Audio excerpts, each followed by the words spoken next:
lại pakua nia an vahit rol ho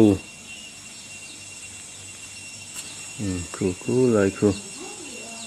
vahit rol ho in chon on e le ni khu pakhat pali panga puruk pasari paret pakua som chun langa pathum paruk pakua som jong khu mi tukin local apa hi paruk anu pali ni hi an nalania tuk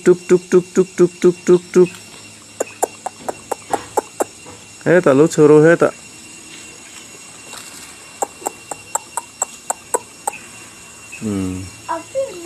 kamera hi chavak